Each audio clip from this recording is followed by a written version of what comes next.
Alright, today we are talking about Live, Die, Repeat, Edge of Tomorrow, whatever you want to call it. Spoilery talkity. If it looks like I look like shit and I'm randomly sitting on the floor, that's because I am. This is the part where I like to go to the background information of how I watched the movie first time, how I felt. First time I watched the movie, I believe I just watched it on Redbox by myself, because I do that because I'm a loner sometimes. And it was refreshing, to say the least. I think action movies have become very oversaturated, and a lot of the stuff it does is kind of becoming like the horror movies and all these other movies, and there are a million reasons for that, and it's like very stale for people like me who really enjoy movies, that you're seeing a lot of the same stuff. And Edge of Tomorrow was just different, and it like executed everything where it was supposed to be executed. This second time I watched it, I watched it with my lady friend for a review, and I was like, basically I was like, any movie that I have seen already that you have seen, let's watch that. And so I was happy, I get to introduce you to this new movie, and I could tell, like, she was like, I'm recognizing some of the stuff, and then she like, right when the credits started rolling, yeah, I already saw the movie, I just don't want you to shut it off. But anyway, let's get into our thoughts. Tom Cruise, you know, action hero of the day. That didn't make sense, but I think a lot of people, just because with Oblivion that came out a year or two before this, people thought it was kind of going to be like that, getting some familiar vibes from it, and a lot of people didn't like that movie. I saw it. It was pretty average from what I remember. I'd have to see it again. It wasn't that very, it wasn't that, what's the word? You know the word, where like, it wasn't that, engulf, and it, words, you know what I mean. And so when the movie starts off, Tom Cruise, he's this very Marine, he's one of those Marine guys, and because, you know, the war is a big part of everyone's life now, he's basically, you know, he has to go into the military, and he's not going to fight, so he's going to do some of the background jobs, and he's very good at them.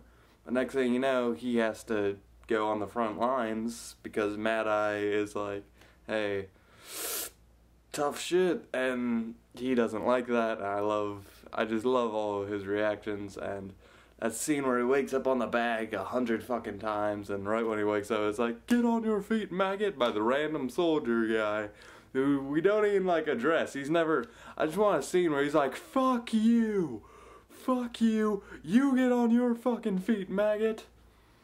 You know, he's already just a random insult of some sort. And I really love J Squad. It was, for people who need a refresher, J Squad was the squadron he was put in with the other members.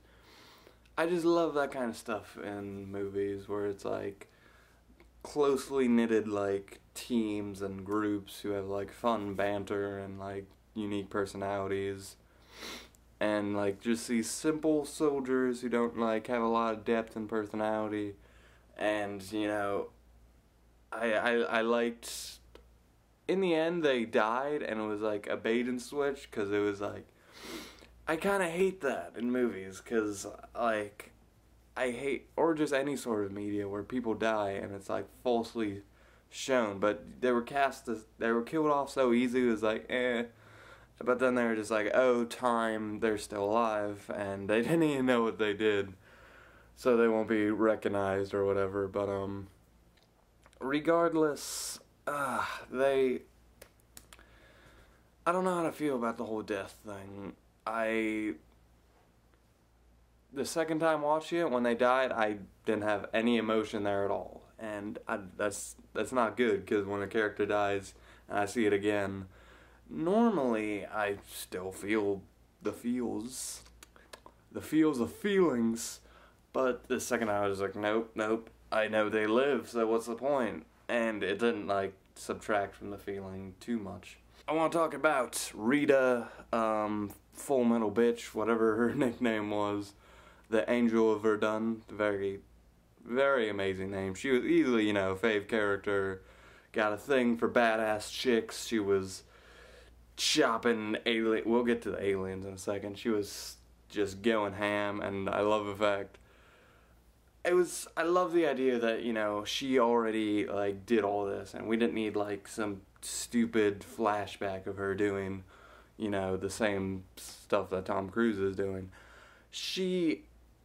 I just loved her character, because she was basically an action hero dream, and in a mainstream blockbuster, it's not usually, like, a chick like that, and maybe just because it was based off of manga, and manga and anime have, like, a stronger sense of, I don't know, heroism, I guess. There's more, I guess, an even playing field than with, like, video games and Hollywood movies in America. That being said, yeah, she was just a really badass character. I love the part where she got into that helicopter by herself, knowing she would die, just so Tom Cruise would go on the mission. And when he died again, it was very... I love Tom Cruise's, like, solo expedition where he just fucking shit up, and it's, and then it was all for nothing, but it's whatever. But, the aliens, I didn't get this super sense of, like, I don't know.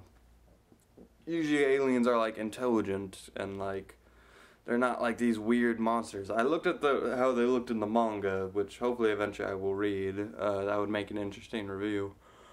And they look very weird, and they look weird in this too. And I guess with how life, and it's not always how we depict it as we picture it as just like smarter versions of us sometimes, and I guess, like, this sort of, like, virus is... I like the idea that it's, like, kind of like a virus, and they're, like, all one being, but just merged into different things.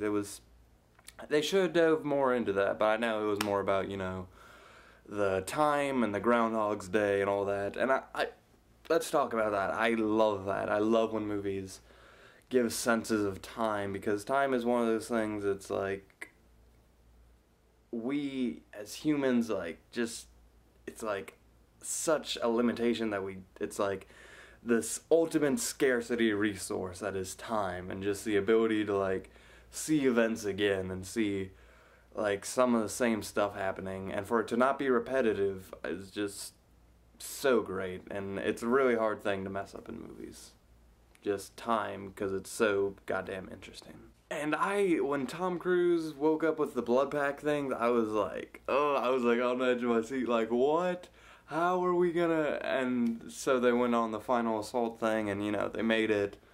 Tom Cruise is basically dead as he dropped the grenades in, and explosions everywhere. It was, it was a good, you know, final assault.